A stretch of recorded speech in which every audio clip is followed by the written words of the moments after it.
really great to stand here.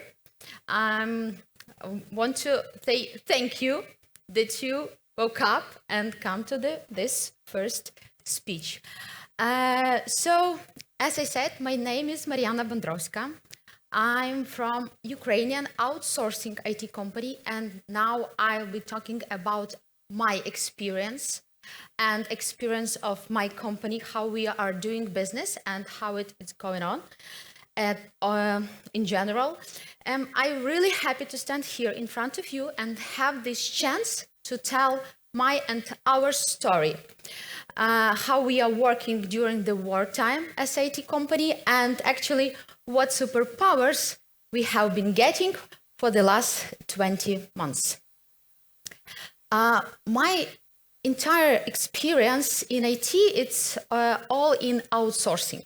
So, and if you are working in outsourcing, especially in Ukraine, so probably, you know, all your attention and all your focus to your clients. And Ukrainian outsourcing have like this specific, because almost all our clients are from abroad. If I'm talking about my company, all our clients are from abroad. Our target markets are the US, UK, Canada, and a little bit Australia. And now imagine that air alarm sounds everywhere, bombs are falling, and you are sitting in the bomb shelter, and somehow you should conduct your meeting with your international clients.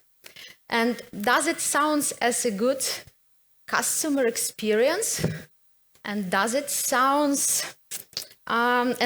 give confidence to clients that everything will be okay? I think the only rational answer here is no, no. But we are still working. We are signing new agreements and we are growing as a business. And I hope you'll be interested in how it could be possible. And here I'm to stand in front of you to give this answer. And you know, if I look back, because I saw a lot about this last 20 months from the business perspective and life perspective, and if I look back, I would like to divide this period into two parts, 2022 and 2023, because both of them were very different, and we struggle with the different problems, and we face different challenges. And yeah, if in 2022 we were fighting to keep our existing clients, do not lose them. So in 2023, now we are fighting to find new one. So let's start. I gathered 5 top things that definitely helped us and almost all Ukrainian businesses to survive during the 2022. And these 5 things definitely will help to everyone's business, not only in war. So, and the second part would be about I defined like 4 trends that I may see right now in our Ukrainian IT sphere, because changed a lot and we are in the process of the huge transformation. So, plan. First of all, you have to have a plan. And when Russia has started to gather many troops near our borders, we understood that something likely might happen. And my company, as a many Ukrainians company, not only in IT sphere, but definitely those who are working with international clients, started to work with the business continuity plan. I hope you heard these terms. So we created this at the end of 2021, something near November, December, and we clearly defined like a few things in this plan. So what trigger should start it, like should run this plan, yes, and accountable person, responsible team, clearly defined action items, and required budget. And actually, our plan acts as an umbrella because actually we created 3 plans. A, B, C depends on what is going on and how the situation will develop. So plan A was about what we are doing if hostilities will affect some limited part of Ukraine, because we had this war conflict still with Russia from 2014 on the east part of Ukraine. Plan B, what we are doing if we faced with wider escalation. And plan C, the most pessimistic plan, what we are doing if the main target is Kyiv, our capital. And we as a company, as you are, we went through COVID-19.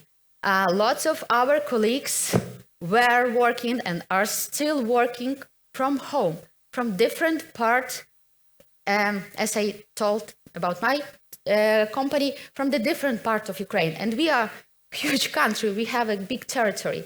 And we understood that the worst situation would be the more people we need to evacuate. So you just can imagine how we were surprised on the morning of the February 24th, 2022, when huge, like the massive missile attacks started to all territory of Ukraine, and we see that the main target is Kyiv. And we saw that plan A and B already outdated, and we can't run it because they didn't relevant. So we immediately run plan C. And basically, we had like 2 main focuses. So the first focus was to people safety, and the second was impact to our clients. So some lessons learned from this part: have multiple plans and ready to activate them immediately. Time is money. We know this quote, but sometimes time is life. Be ready that everything that might go wrong will go wrong. Obtain a stakeholder, ensure their awarenesses, and please define the most force majors, and please do not underestimate them. And here I come closer a little bit to the second thing that helped us to survive. It was communication, maintaining constant and clear communication with our clients. So, money likes silence and business likes confidence and calmness. And when the first articles in the international media appears, it was the end of the 2021, that of the possibility of Russian full-scale invasion. So our clients clients and anxiety started to rise, and it's okay. So from that time, we had on a regular basis, on a weekly actually basis, updates with all our clients. In our portfolio at that time, we had almost 40 companies, so almost 40 accounts that we were working with, and we updated them on a weekly basis. We shared with them our business continuity plan with all action items, responsible person, blah, blah, blah, and what we are going to do to manage their risks, not our, but their risks. And many times we had really hard talks with them, and it's okay, actually. But also we did a lot of homework inside of the company, and lots of people did the same, and it helped a lot. So I mean, we aligned the company position with those messages that were provided by our employees. So we act as a one system. So we clearly defined what we communicate, how we communicate, our tone of voice, and who should be involved into the communication if this tense were raised. Yes, if something goes wrong. And yeah, it helped. So constant communication with clients was crucial and is still crucial. Clearly do it, please. And this homework helped a lot because all of us sounds like the C-level management, middle level management, and employees who were in the communication with clients. We sounds like the same. So we produce the same messages that yes, we see that there are lots of problems on the horizon, but we know what we will do and provided all these plans. But communication doesn't work if there is no trust. I suppose you'll agree with me that the best approach how to build trustful relationship is to fulfill commitment. So day by day, from the February 2022, we showed that we meet deadlines, that we provide results, and we take care of their clients' businesses. During the spring 2022, with lots of effort, we managed the first wave of the clients' panic.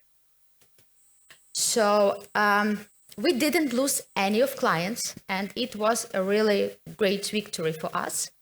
And you know, one thing when someone supports you verbally, like to say that, yeah, we stand with you, be brave, and other very important words to us, but the other thing when they trust you to run their business processes, to develop their core solution that affect their businesses. So, and now imagine that you are working in a nice office or from home, your coffee machine do great coffee and everything is okay. And now imagine that you are working in a bomb shelter, you conduct the meeting, there is no electricity, there is no heating, because almost all your electricity system destroyed by Russian rockets. And it was really hard autumn and winter for us. Now we are preparing for the new season, and probably it should be even harder because we didn't recover fully our system of electricity and heating.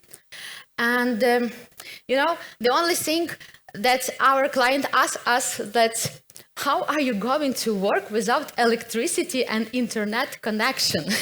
Because it's impossible.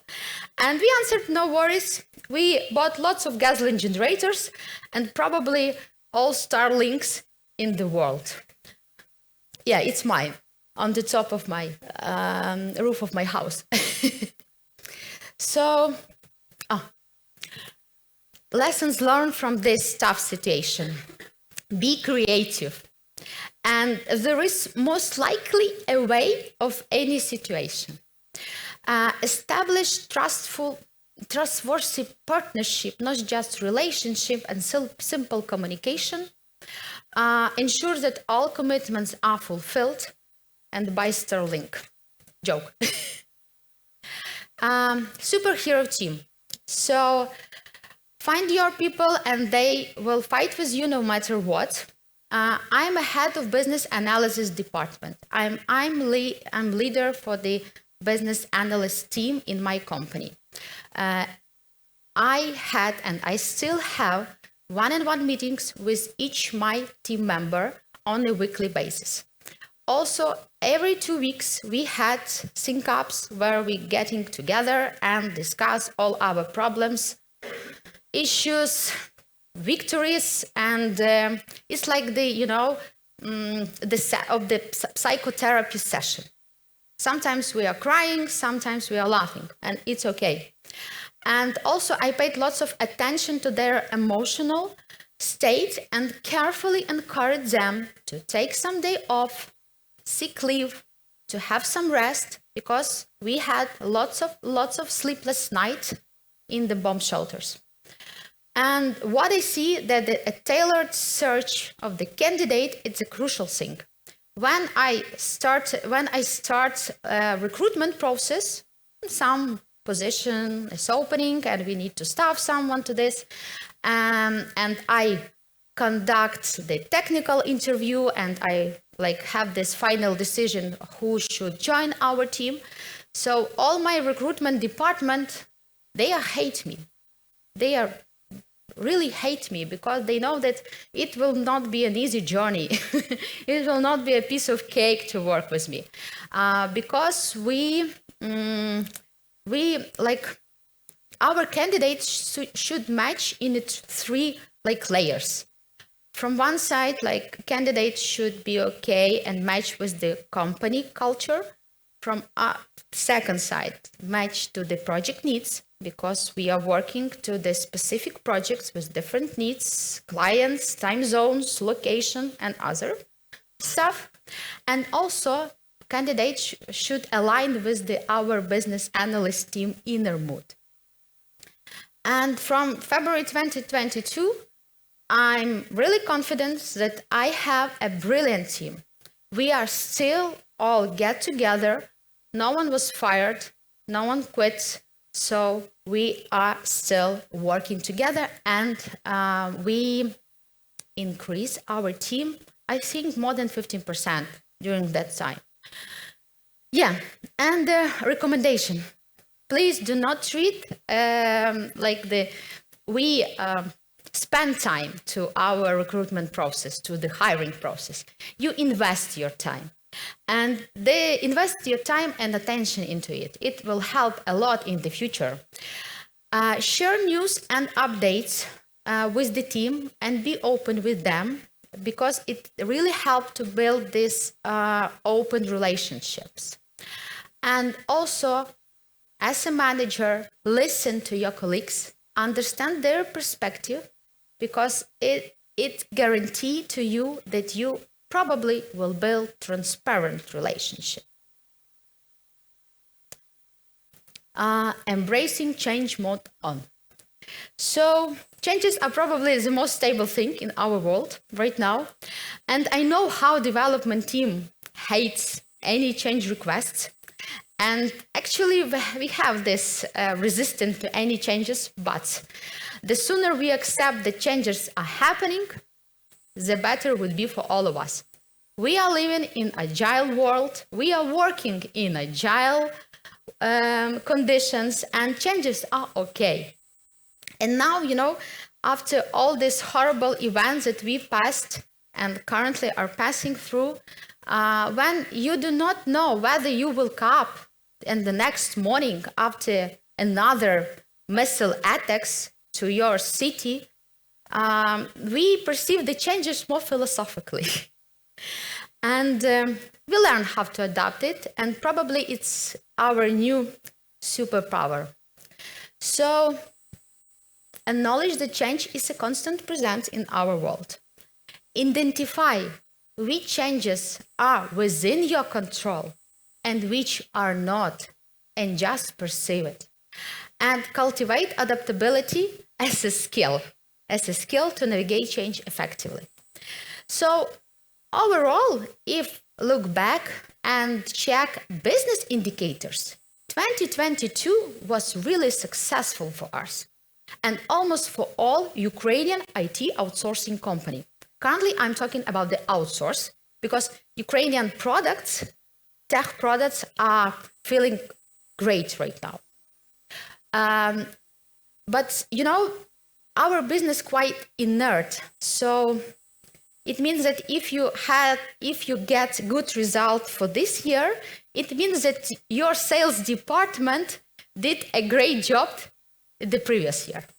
So that is why our forecasted annual revenue that probably we think that we will get at the end of the 2022, we got in October.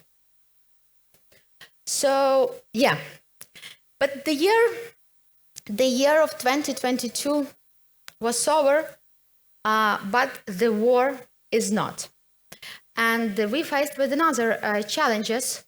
We kept our existing clients, but where we have to find the new one who will work with companies in Ukraine, with employees from Ukraine, and we had lots of risk, and it's okay. So some new trends I gathered and statements that I detected in our IT sphere. Lots of Ukrainian outsourcing companies change business approach, and actually IT sphere is changed and currently is in process of rebuilding. Before full-scale war started, our target was like international markets. And we work with the companies from abroad, and many engineers worked with the companies from abroad. And now number of international projects for us no longer grow. Lots of them put on hold or even closed. But at the same time, Ukrainian non-IT companies, I mean like the logistic, transportation, any other services, not tax sphere, they also faced this problem, but with another, because their target was people from Ukraine who were living in Ukraine. We have more than 40 million population, and we had a huge demand, internal demand in our country. Many people immigrated from Ukraine. Many people currently are serving in Ukrainian armed force, more than 1 million. So our internal structure and demand significantly changed. And they started to rebuild themselves as well and realize that IT solution can help them to become more efficient. So we see some balance, like this international share decrease, but domestic share increase.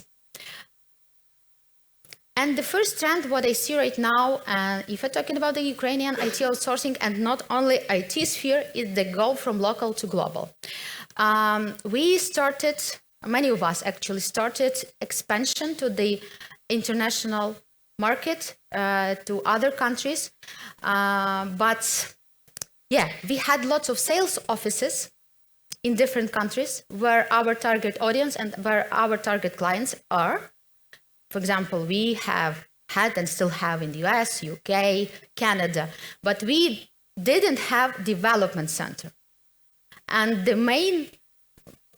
main power of outsourcing is the people, it's engineer, yes, the specialist who can build the solution. And lots of companies went to Poland, but we decided to us that we are going to Latin America. And now we opened development center in Medellin, Colombia, and Latin America. There are lots of advantages like the time zone, good level English, the same or even lower hour rate for professional. But there are lots of disadvantages. It's not the disadvantages, it's the challenges, yes? So, cultural differences. We are different. We are a known employer on their labor market. Why those people should choose us? And it really affected our internal business processes. Some things that I may see, our lessons learned from this expansion. Diversification is the key for survival to us right now. No chance other.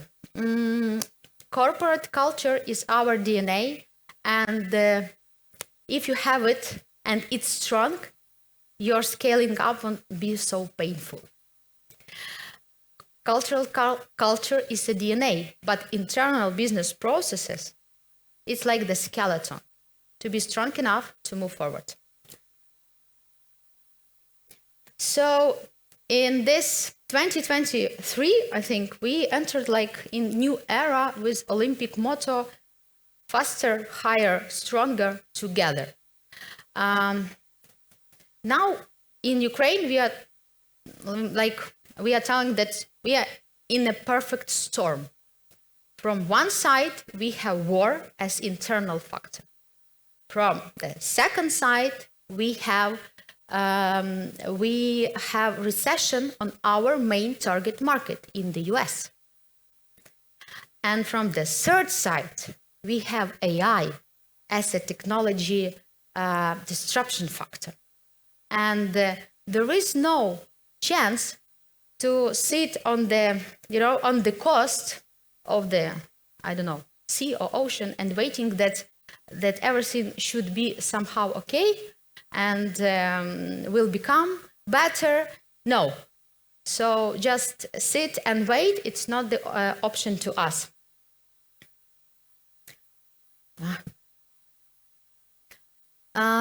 Lots of things that worked yesterday doesn't work today.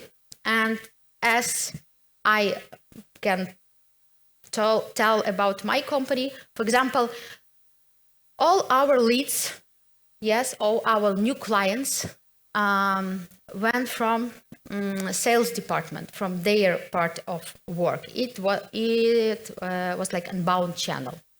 Currently, it doesn't work.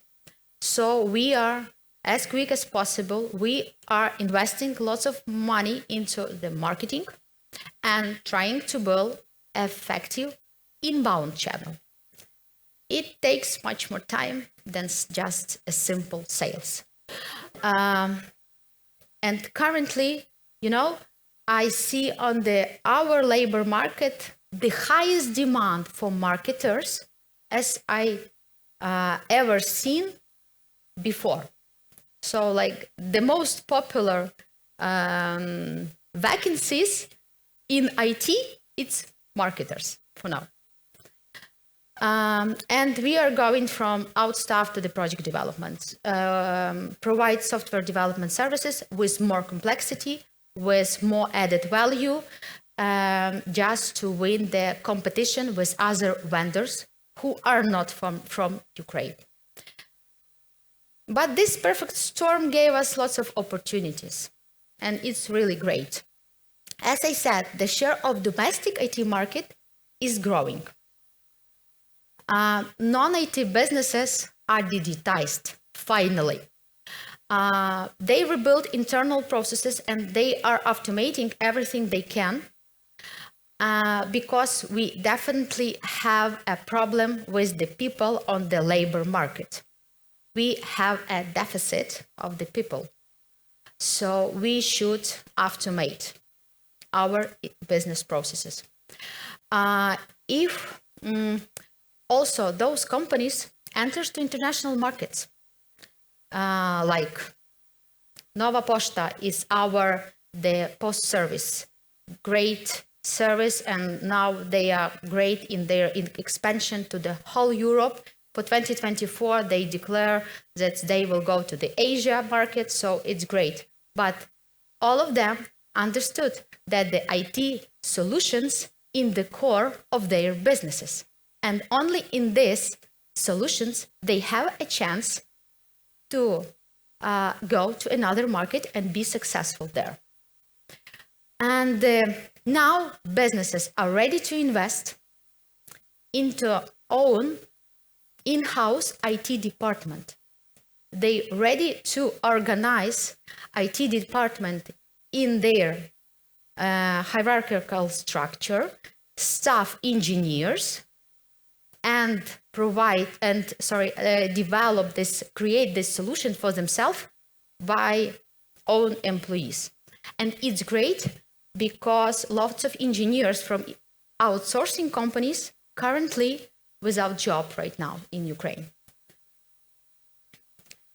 Product development boost. So, as you know, we are fighting with a superior country in terms of number of people and weapon. The only way to win is to outgun the enemy technologically. Many engineers entered the Ukrainian armed force and focused on military technology development. Those who are not in Ukrainian armed force, they started to develop software and hardware in like the garage mode, and then to implement this military technology into the military system. And as I said, Ukrainian IT product team, which are not with military technology, they feel much more better. Because, please raise the hand who heard about Grammarly. Yay, lots of. It's our Ukrainian company. It's our the unicorn, great successful story. And when you pay for subscription, you actually do not matter where it was produced. It works. It covers your needs. Okay. So they are good. And they are still growing. So what we see right now regarding this product development, so it brings really more value. Professional engineers from Ukraine really want to work with the product rather than be in outsource. Product company shows more resilience in work conditions. If we are talking about war-related technology, here we have a real good option and condition to test military technology and improve them, because we have this field. Yeah, and here I'm talking not about the drones or any other type of weapons, but I'm talking about the biotech, healthcare, military medicine, asset management system, others. All of them are working here. And the Ukrainian professionals are driven to achieve victory and willing to go the extra miles. So we are working for less pay, and we are okay with that. We are putting in longer hours. We are invest our own money into technology to make it happen. And after the war, we definitely will come out completely different, but with a trained ability to balance, to find this balance between agility and resilience. And our messages for the last 20 months as Ukrainian businesses is, if you want Ukraine to win, please do business with Ukrainian companies, do business in Ukraine, buy Ukrainian products, buy Ukrainian services. Thank you.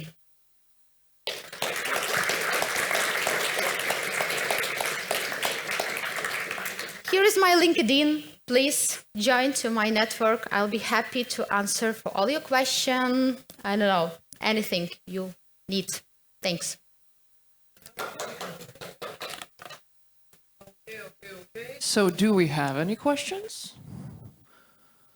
You did not wake them up at all. I see more people coming up, but no questions, except a few hands after I told them to be a little bit more awake. Right. Okay, I see we have online comments also. Somebody is saying, shoot, the questions is not the most fortunate term in the context of the talk. Thank you. That was my comment. Shoot the questions before. You have a question, right? Yeah, thank you. My questions, how did you decide that Medellin was the best place for business development? What was the, characteristics why that place was selected? Obviously, you said that the pay was one of the point, but maybe there was a more.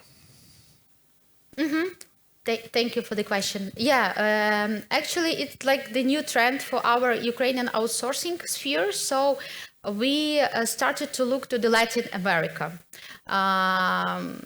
because mostly about the time zone. Because when we are working with the East Coast, it's a 7 or 8 hours time difference. If we are working with the West Coast, So it's probably 10 hours, too long. And yeah, so as I mentioned, it was the time zone, our rate for job of engineers. We also see that there are people who can join the tech sphere. So we know that there are the like how to say there are the people that we can work with. Yeah, and quite good English level.